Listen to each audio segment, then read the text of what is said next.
आहट किसकी चैनल में आपका स्वागत है। आप सुन रहे हैं भूतिया स्टोरी। क्या आपको इस तरह का कहानी पसंद है?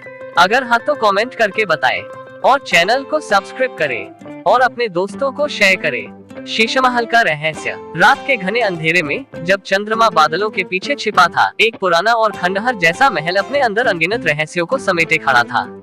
इस महल को लोग शीशमहल के नाम से जानते थे क्योंकि इसके हर कोने में बड़े बड़े आईने लगे थे। लेकिन इस महल के बारे में जो सबसे डरावनी बात थी, वह थी यहाँ से लौटकर कोई भी जिंदा नहीं आया। गांव के कुछ युवक इस महल के बारे में सुनकर काफी उत्साहित थे। उन्हें ये सिर्फ एक अफवाह लगती थी और वे इसे अपनी आंखों से देखने का मन बना चुके थे। उन्हीं में से एक था अजय, जो काफी निडर था। उसके साथ उसके 3 दोस्त रोहित, विक्रम और सुनील भी जाने को तैयार थे। रात के ठीक 12 बजे, जब पूरा गांव नींद में डूबा था, ये चारों युवक टॉर्च और मोबाइल कैमरे के साथ शीशमहल की ओर चल पड़े। महल की टूटी फूटी दीवारें, उखड़ी हुई छत और खिड़कियों पर जमी धूल इसे और भी डरावना बना रही थी। महल में पहला कदम। महल के मुख्य दरवाजे पर एक टूटी फूटी तख्ती लटकी थी, जिस पर खून से लिखा था, जो भी अंदर जाएगा वह वापस नहीं आएगा।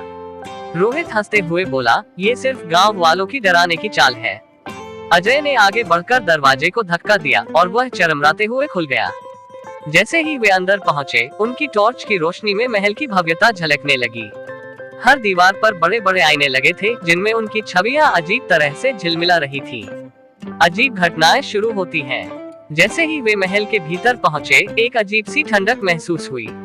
सुनील ने धीरे से कहा, मुझे कुछ अजीब लग रहा है, हमें लौट जाना चाहिए। लेकिन अजय और रोहित ने उसकी बात को अनसुना कर दिया। उन्होंने महल के और अंदर जाने का फैसला किया। जैसे ही वे एक बड़े आईने के सामने पहुंचे, आईने में उनका प्रतिबिंब एक पल के लिए हिलता डुलता दिखा। विक्रम ने ये देखा और घबरा गया। दोस्तों, यह क्या था? आईना हिला कैसे? तभी अचानक आईने के अंदर से एक साया निकला और पलक झपकते ही रोहित को अंदर खींच लिया। बाकी सबने चीखते हुए पीछे हटने की कोशिश की, लेकिन दरवाजे खुद ब खुद बंद हो गए। आईने की दुनिया। अब महल के हर आईने में अलग अलग डरावनी छवियां दिखाई देने लगी। उनमें से किसी में जली हुई लाशें दिख रही थीं, तो किसी में खून से सने चेहरे।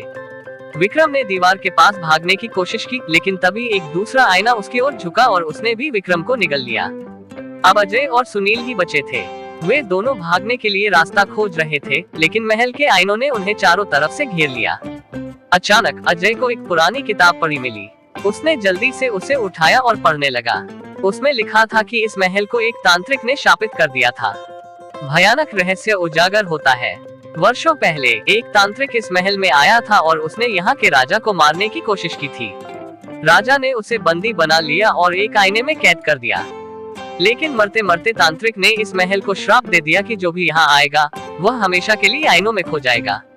अब अजय को समझ आ गया कि उन्हें यहाँ से बचने का केवल एक ही तरीका है, तांत्रिक के श्राप को खत्म करना। अंतिम संघर्ष। अजय ने हिम्मत जुटाई और किताब में लिखे मंत्र को जोर जोर से पढ़ने लगा। जैसे ही उसने अंतिम शब्द पढ़ा, महल के सभी आईनों में कंपन होने लगी और उनमें से काली धुंध निकलने लगी। लेकिन तभी आईनों में कैद तांत्रिक का भूत बाहर आ गया और उसने अजय पर हमला कर दिया। सुनील ने जल्दी से दीवार पर टंगी एक पुरानी तलवार उठाई और उसे तांत्रिक के शरीर में घोंप दिया। एक भयंकर चीख के साथ तांत्रिक भस्म हो गया और आईने टूटने लगे।